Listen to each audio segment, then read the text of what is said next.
Assalamualaikum warahmatullahi wabarakatuh. Perkenalkan, saya Dwi Prayogi dari Prodi Pendidikan IPA Universitas Sarjana Wiyata Taman Siswa. Di sini saya akan menjelaskan tentang karbohidrat. Nah, teman-teman, sebelum kita mengetahui lebih lanjut tentang karbohidrat, terlebih dahulu saya akan sampaikan apa saja yang akan kita pelajari mengenai karbohidrat. Yang pertama, definisi karbohidrat. Yang kedua, fungsi karbohidrat. Yang ketiga, jenis-jenis karbohidrat. Dan yang terakhir yaitu contoh makanan apa saja yang mengandung karbohidrat. Mari kita simak penjelasan berikut ini. Apa itu karbohidrat? Karbohidrat adalah suatu hidrat atau air dan karbon yang terdiri dari unsur C, H, dan O dengan berat molekul yang tinggi. Selain itu, karbohidrat merupakan biomolekul yang terdiri dari karbon C dan hidrat atau H2O. Disebut seperti itu sebab molekul karbohidrat terdiri dari atom C yang dikelilingi oleh H dan OH yang berbaris panjang.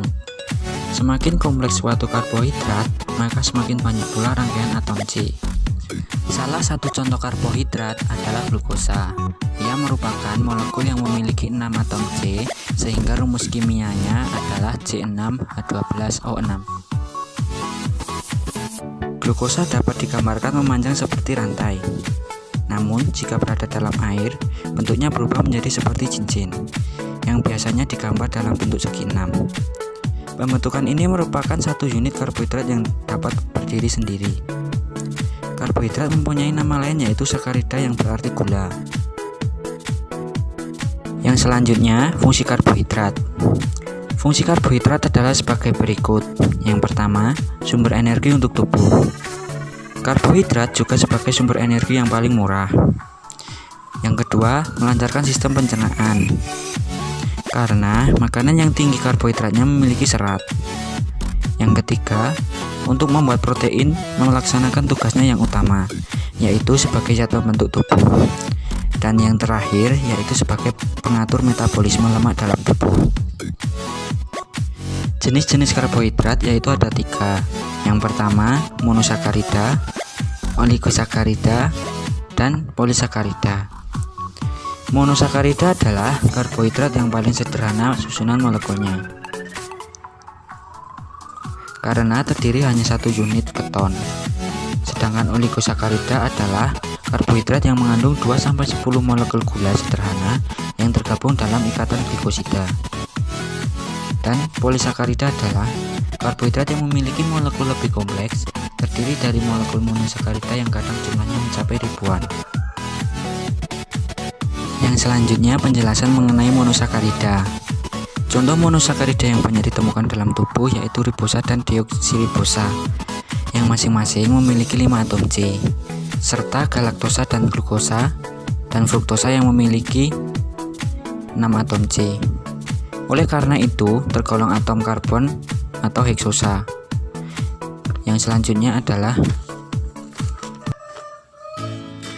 oligosakarida. Molekul yang memiliki beberapa unit karbohidrat. Suatu molekul disebut oligosakarida apabila ia memiliki 3-10 unit gula. Oligosakarida ini banyak ditemukan di permukaan membran sel. Oligosakarida dari golongan disakarida yaitu sukrosa, maltosa, dan laktosa.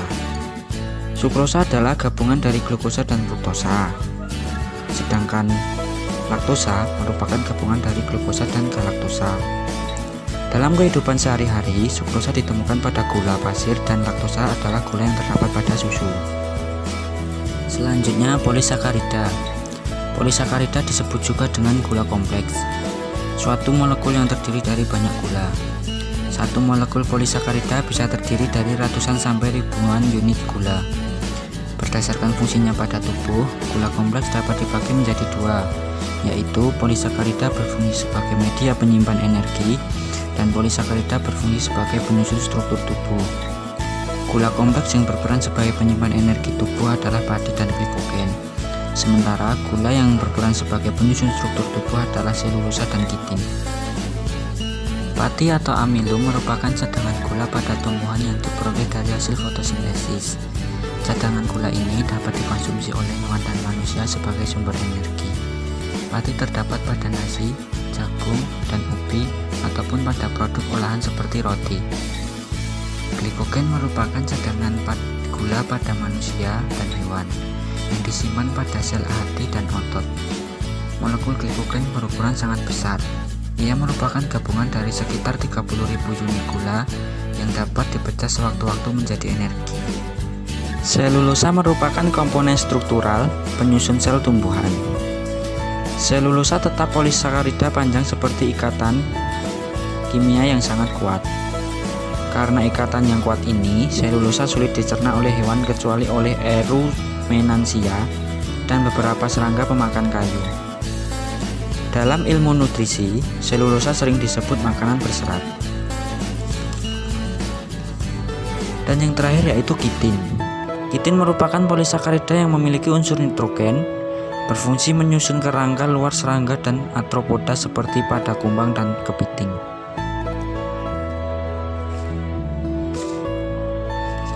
Berikut ini adalah makanan yang mengandung karbohidrat, yaitu 1.